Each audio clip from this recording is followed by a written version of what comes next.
Second type is the heterogeneous mixture, a mixture that doesn't have uniform composition throughout its mass. ठीक है, एक ऐसा mixture जिसका composition जो है यूनिफॉर्म नहीं होता, मीन्स कहीं पे ज़्यादा है कहीं पे कम है. This type of mixtures contain physically distinct parts, और उसके जो पार्ट्स हैं हम उनको अलग अलग भी देख सकते हैं. जैसे कि फॉर एग्जांपल मैं आपको दे दूं वाटर एंड ऑयल. वाटर और ऑयल को अगर हम मिक्स करते हैं तो ऑयल एक अलग लेयर बना देता है. ठीक है, इसी तरह से मिक्सचर्स में भी होता है कि जिस तरह से ये एक अलग लेयर दिखा रहा है उसमें भी जो चीज़ें जो सब्सटेंसेस हमने डाली हैं वो एक फिज़िकली अलग अलग नज़र आती हैं. जैसे कि mixture of salt and sulphur. Salt और सल्फ़र को अगर हम मिलाएं तो उसमें हमें दोनों अलग अलग नज़र आएंगे. इस तरह के मिक्सचर को हेट्रोजीनस मिक्सचर कहते हैं. Now we have to do homogeneous mixture का टाइप सॉल्यूशन है.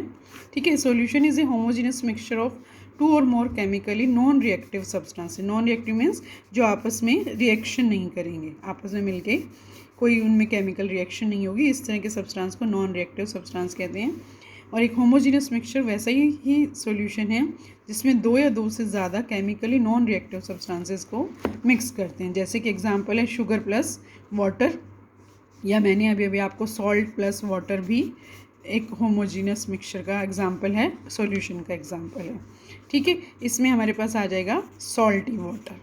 ठीक है, जब हमने नमक और पानी को मिलाएंगे तो सॉल्टी वाटर आ जाएगा. The substances that make solution are called its component. जो सब्सटेंसेस सॉल्यूशन बनाते हैं उसको हम उसके कंपोनेंट्स कहते हैं. और जो कंपोनेंट स्मॉल क्वांटिटी में होता है उसको सॉल्यूट कहते हैं. जो मैंने अभी आपको बनाया उसमें सॉल्ट कम मात्रा में था और जो है तो उसको सॉल्यूट कहते हैं जो कम होता है. और जो लार्ज पोर्शन में होता है उसको हम सॉल्वेंट कहते हैं जो कि वाटर था. जो अभी हमने एग्जांपल दिया, मैंने आपको जो सॉल्यूशन बना के दिखाया, मैंने सॉल्ट डाला था पानी के अंदर, तो यहाँ पे सॉल्ट जो है वो सॉल्यूट है और जो वाटर है वो सॉल्वेंट है. एक और भी एग्जांपल है आपके टिंक्चर ऑफ आयोडीन. ठीक है, टिंक्चर ऑफ आयोडीन में आयोडीन जो है सॉल्यूट है और उसमें अल्कोहल जो है वो सॉल्वेंट है. ठीक है, अल्कोहल में बनाया जाता है आयोडीन को घोल के, तो उसका नाम है टिंक्चर ऑफ आयोडीन. ठीक है, तो इस तरह से हम ये बना सकते हैं. इस तरह से हम होमोजीनियस मिक्सचर गैसेस का भी बना सकते हैं. जैसे कि कार्बन डाइऑक्साइड गैस को सॉल्यूट के फॉर्म में और वाटर को लिक्विड के फॉर्म में लेके सॉल्वेंट बनाया जाता है, और जिससे हमारा जो होमोजीनियस मिक्सचर आता है, सॉल्यूशन आता है, वो होता है सोडा वाटर. ठीक है. Now air is also a mixture of gases. Air जो है मिक्सचर ऑफ गैसेज, इसमें दो गैसेज लार्ज क्वांटिटी में होती है मेजर में, और दूसरी गैसेज जो है स्मॉल क्वांटिटी में होती हैं. ठीक है, तो that is also a mixture of gases, और ये भी होमोजीनियस मिक्सचर है. सॉल्यूशन की प्रॉपर्टीज़ क्या क्या हैं? सॉल्यूशन जो हमने अभी बनाया उसकी ख़ास बात क्या है? सबसे पहली बात है कि सॉल्यूशन जो भी बनते हैं सॉल्यूशंस वो होमोजीनियस मिक्सचर होते हैं, मतलब यूनिफॉर्म कंपोजिशन होता है. सेकेंडली, उनके पार्टिकल्स बहुत छोटे साइज़ के होते हैं, 1 नैनोमीटर के होते हैं. 1 नैनोमीटर मीन्स एक कोई भी आपके पास एक ऑब्जेक्ट है उसके आप इतने हिस्से कर दो तो वो 1 नैनोमीटर के इक्वल आ जाता है. ठीक है. So can not be seen with the necked आई. तो हम इतने छोटे पार्टिकल को बिना किसी एड के, कोई माइक्रोस्कोप या उसके बिना हम नहीं देख सकते. ठीक है. Because of very small size of particles can not be separated by filtration. इतना छोटा साइज़ होने की वजह से हम उनको फ़िल्टर भी नहीं कर सकते, फिल्ट्रेशन से भी वो अलग नहीं हो सकते. जैसे सपोज़ करो जो मैंने अभी बनाया था सॉल्यूशन, ये आप देखेंगे बिल्कुल क्लियर है. क्या आप इसको फिल्ट्रेशन से अब नमक को अलग कर सकते हो? नो. तो इस तरह का जो सॉल्यूशन होता है उसको हम सॉल्यूशन ही कहते हैं, और इसको हम नेक्ड आई से नहीं देख सकते, ना ही हम इसको फिल्ट्रेशन से अलग कर सकते हैं. जब हम इसको रख देते हैं तो भी ये एज इट इज़ रहता है, मीन्स स्टेबल सॉल्यूशन है. अभी मैंने आपको दिखाया कि बिल्कुल स्टेबल सॉल्यूशन है. Due to very small sized particles do not scattered light. बहुत छोटा होने की वजह से, साइज़ जो है बहुत छोटा होने की वजह से, जब हम इस सपोज़ करो ये हमने एक सॉल्यूशन बनाया है, ठीक है, और इसके जो मैंने अभी आपको दिखाया, और अगर हम यहाँ पे एक टॉर्च लेके आते हैं, ठीक है, अगर हम एक टॉर्च से यहाँ पे लाइट की डालते हैं तो जो it do not scattered light, ठीक है, और do not show the path of light, मतलब ये यहीं तक रह जाती है। ये आगे मैं आपको और भी बताऊंगी डिटेल में नेक्स्ट पार्ट में। तो ये इस तरह से अगर हम टॉर्च को रखते हैं यहाँ पे सॉल्यूशन के सामने, it does not show the path of light, मतलब हमें यहाँ से लाइट पास होती हुई नज़र नहीं आएगी, एक क्लियर सॉल्यूशन। ठीक है।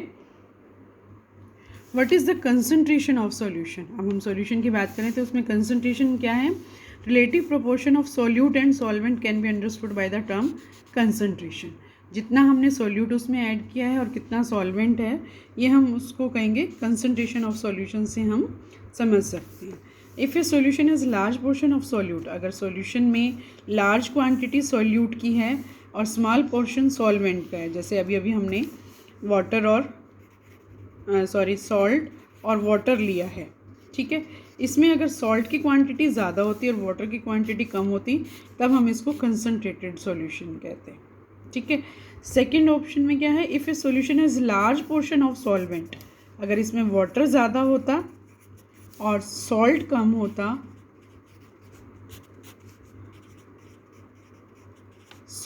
होता, तो हम ये कहते हैं कि डाइल्यूट सॉल्यूशन है। ठीक है, ये सॉल्वेंट नहीं आएगा, यहाँ पे सॉल्यूट आएगा। अगर नमक सॉल्ट कम होता और पानी ज़्यादा होता तब ये डाइल्यूट सॉल्यूशन कहलाता है। ये दो टर्म्स हैं कंसंट्रेशन के फॉर्म में, कि जिसमें सॉल्वेंट की क्वांटिटी ज़्यादा हो उसे हम डाइल्यूट कहते हैं, जिसमें सॉल्यूट की क्वांटिटी ज़्यादा हो उसे हम कंसंट्रेट कहते हैं, और जिसमें सॉल्वेंट की क्वांटिटी ज़्यादा हो उसे हम डाइल्यूट सॉल्यूशन कहते हैं। ठीक है, इसका एग्जांपल हम ऐसे दे सकते हैं, कंसंट्रेशन सॉल्यूशन और डाइल्यूट सॉल्यूशन। हमें 100 ml वाटर दिया गया है, 80 ग्राम शुगर दी गई है और 20 ml वाटर है। जब हमने इनको डिज़ोल्व किया तो हमारे पास 100 ml मीठा पानी आ गया। ठीक है, इसमें आप देख रहे हो शुगर की क्वांटिटी ज़्यादा है, सोल्यूट की क्वांटिटी ज़्यादा है, तो ये कंसनट्रेटेड सॉल्यूशन कहलाएगा। ठीक है। सेकंड ऑप्शन में हमारे पास आया तो 100 ml स्वीट वाटर ही है, लेकिन उसमें 80 ml वाटर है और 20 ग्राम शुगर है। शुगर की क्वांटिटी कम है, सोल्यूट की क्वांटिटी कम है, सॉल्वेंट की क्वांटिटी ज़्यादा है, तो ये सॉल्यूशन डाइल्यूट सॉल्यूशन कहलाएगा। ठीक है। नाउ नेक्स्ट टॉपिक है what is solubility, ability of matter substances. Matter means solid, liquid और गैस, तीनों में से कुछ भी है, to dissolve in a solvent and form a solution. किसी भी इनमें से तीनों में से किसी की भी एबिलिटी हो जिससे कि वो सॉल्वेंट में डिज़ोल्व हो सके और एक सॉल्यूशन बना सके, तो हम उसकी सॉल्युबिलिटी कहेंगे। It is different for different substances, solubility जो है डिफरेंट होती है डिफरेंट सब्सटेंसेस की। ठीक है, और solubility also depends on the temperature. जो सॉल्युबिलिटी है वो टेम्परेचर और प्रेशर पे भी डिपेंड करती है। सॉल्युबिलिटी टेम्परेचर के साथ बढ़ भी सकती है और कम भी हो सकती है। ठीक है। नेक्स्ट है जो सैचुरेटेड सॉल्वेंट। इसमें एक और चीज़ मैं आपको बताना चाह रही हूँ, water is a universal solvent. Water के अंदर हम सब कुछ डिज़ोल्व कर सकते हैं, सॉलिड भी, वाटर के अंदर सॉलिड भी डिज़ोल्व हो सकता है, लिक्विड भी और गैसेस भी, तीनों फॉर्म्स जो हैं उसमें डिज़ोल्व हो सकती हैं। So that's why it is called the universal solvent. Saturated जो सॉल्यूशन है, सैचुरेटेड सॉल्यूशन का मतलब क्या होता है, सैचुरेटेड सॉल्यूशन एक टर्म है जो मैं आपको समझा रही हूँ। एट एनी पर्टिकुलर टेम्परेचर, किसी पर्टिकुलर टेम्परेचर पर जो सॉल्यूशन है that has dissolved as much solute as it is capable of dissolving. एक सॉल्यूशन बना है जिसमें सॉल्यूट जितना डाला हुआ है। ठीक है, सपोज़ करो हमारे पास 100 ml वाटर है और इसमें 100 ग्राम वाटर है, इसमें हमने 50 ग्राम सॉल्यूट डाल दिया है, कुछ भी डाल दिया है, सॉल्ट। ठीक है, अब इसमें हमने थोड़ा सा और डाल दिया, 60 डाल दिया, 70 डाल दिया। ठीक है, 70 ग्राम सॉल्यूट डालने के बाद अब इसमें और सॉल्यूट डिज़ोल्व नहीं हो सकता। ठीक है, ठीक है, इसमें और सॉल्यूट डिज़ोल्व नहीं हो सकता, तब हम कहेंगे ये एक सैचुरेटेड सॉल्यूशन है। ठीक है, जब इसमें और सॉल्यूट डिज़ोल्व नहीं हो सकता तब हम इसको कहेंगे कि एक सैचुरेटेड सॉल्यूशन है। दूसरी टर्म आती है अनसैचुरेटेड सॉल्यूशन।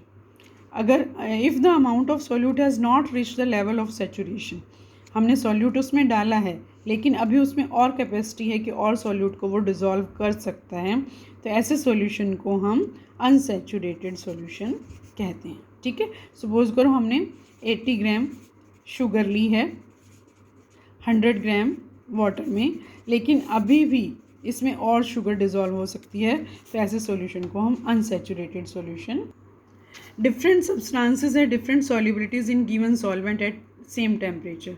डिफरेंट सब्सटेंसेस की सॉल्युबिलिटी है वो डिफरेंट होती है सेम टेम्परेचर पे, एक ही टेम्परेचर पे रखा हुआ है हमने सबको, लेकिन जो सॉल्वेंट है उसकी डिफरेंट सॉल्युबिलिटीज़ होती है। ठीक है, तो हमने अगर किसी की कंसनट्रेशन ऑफ अगर हमने किसी की भी कंसनट्रेशन ऑफ सॉल्यूशन निकालनी है तो हम कैसे निकालेंगे उसको, mass by mass percentage of solution.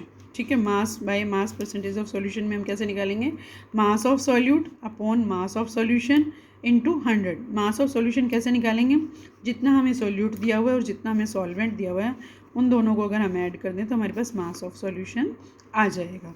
तो mass of solute upon mass of solution into 100 से हमारी mass by mass percentage of solution निकल आएगा। ठीक है, सेकंड तरीका है mass by volume percentage of A solution. ठीक है, मास ऑफ सॉल्यूशन दी हुई है हमें upon volume of solution into 100। ठीक है, तो इस तरह से हम कैसे निकालेंगे, मास ऑफ सॉल्यूशन जो है जो हमें गिवन है, वॉल्यूम ऑफ सॉल्यूशन में हम सॉल्वेंट और सॉल्यूट की जितना भी वॉल्यूम है उसको हम ऐड कर देंगे तो वो वॉल्यूम ऑफ सॉल्यूशन निकल आएगा इंटू 100।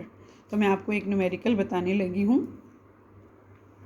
एक न्यूमेरिकल दिया हुआ है, ए solution contains 40 gram of common salt in 320 gram of water, calculate the concentration in terms of mass by mass percentage of solution. इसमें हमें 40 ग्राम ऑफ कॉमन सॉल्ट दिया हुआ जिसको हम सॉल्यूट कहेंगे इसमें, और 32 ग्राम ऑफ वाटर को हम सॉल्वेंट कहेंगे, ये सॉल्वेंट है। ठीक है, इसको अगर हम दोनों को ऐड कर दें तो हमारे पास मास ऑफ सॉल्यूशन आ जाएगी।